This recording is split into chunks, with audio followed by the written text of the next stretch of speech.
میرے دیکھنے اور سننے والوں کو السلام علیکم۔ اس ویڈیو بلاگ کے ساتھ میں ہوں سید شاہد کاظمی، اور آج کے اس ویڈیو بلاگ میں ہم جاننے کی کوشش کریں گے کہ ناروے میں جو قرآن پاک کی بے حرمتی کی گئی، قرآن پاک کو جلانے کی کوشش کی گئی، اس حوالے سے یورپی معاشروں کا کردار کیا رہا ہے، اور اس واقعے کے حوالے سے ناروے حکومت کا، ناروے کے معاشرے کا کردار کیا رہا ہے۔ یہاں پہ چند باتیں نہایت اہم ہیں۔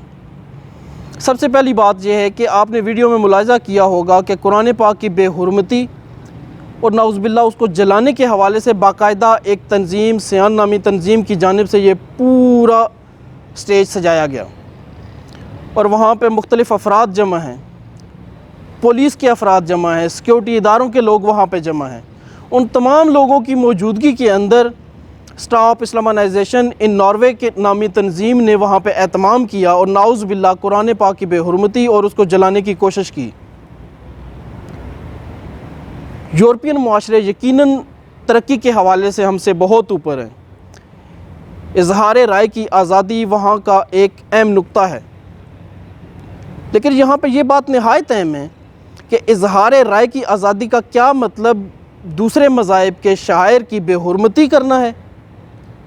کیا کروڑوں مسلمانوں کے جذبات مجروح کرنا آزادی اظہار رائے کے پیچھے چھپ سکتا ہے؟ اور سب سے اہم بات یہ کہ باقاعدہ ایک منصوبہ بندی کے تحت ایک تنظیم وہاں پہ احتجاج کر رہی ہے، اور اس احتجاج کا مقصد ہی قرآن کریم کو نعوذ باللہ جلانا ہے۔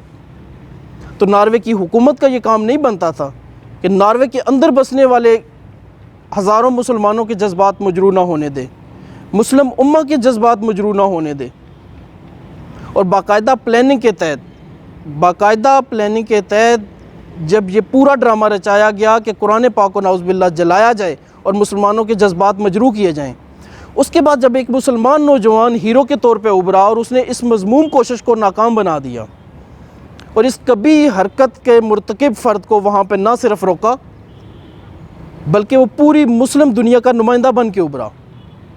اب ناروے کی حکومت کی طرف سے ایسے اقدامات سننے میں آ رہے ہیں کہ وہ مستقبل میں ایسے اقدامات کو روکے گی۔ پاکستان میں نارویجن سفیر کی ایک ٹویٹ منظر عام پہ آئی جو اس واقعے کی نہ صرف مذمت کرتی ہے بلکہ مستقبل میں ایسے واقعات کی روک تھام کو یقینی بنانے کے حوالے سے بھی ہے۔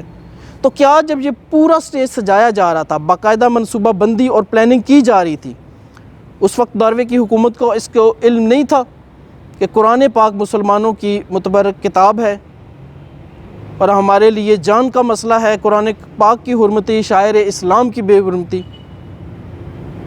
سوچنے کی بات یہ ہے کہ جب ناروے کی حکومت کو پتہ تھا کہ جذبات مسلمانوں کے مجروح ہوں گے اور اس کا رد عمل آئے گا، تو انہوں نے اس مذموم کوشش کو پایا تکمیل تک جانے سے پہلے روکا کیوں نہیں؟ یہاں پہ یہ عمل قابل ذکر ہے کہ انفرادی طور پہ مسلم دنیا کی طرف سے رد عمل دیکھنے میں آیا، لوگوں کے جذبات دیکھنے میں آئے، لیکن ہماری اسلامی حکومتیں اس حوالے سے مکمل طور پہ خاموش ہیں۔ OIC بطور ادارہ کہاں پہ ہے اس پورے معاملے میں ہمیں نظر نہیں آتا۔ مضبوط مسلمان ممالک اس حوالے سے کہاں پہ ہیں وہ ہمیں نظر نہیں آتے۔ پوری مسلم دنیا میں اس حوالے سے مجموعی طور پر ایک اجتماعی کوشش جو ہونی چاہیے تھی اس واقعے کے خلاف، وہ ہمیں نظر نہیں آ رہی۔ عالمی دنیا کب تک ہمارے ضمیر جھنجھوڑتی رہے گی، اور کب تک ہمارے ضمیر ایسے سوئے رہیں گے؟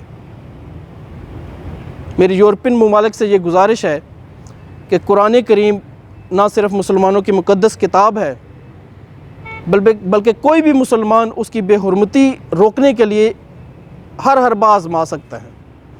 اس کے علاوہ یہاں پہ ایک اہم نقطہ یہ ہے کہ صرف قرآن کریم نہیں، تمام الہامی کتابیں ہمارے لیے محترم ہیں، اور ایسی قانون سازی کی ضرورت ہے کہ صرف قرآن کریم نہیں بلکہ تمام الہامی کتابوں کی بے حرمتی کے واقعات کو روکا جانا چاہیے۔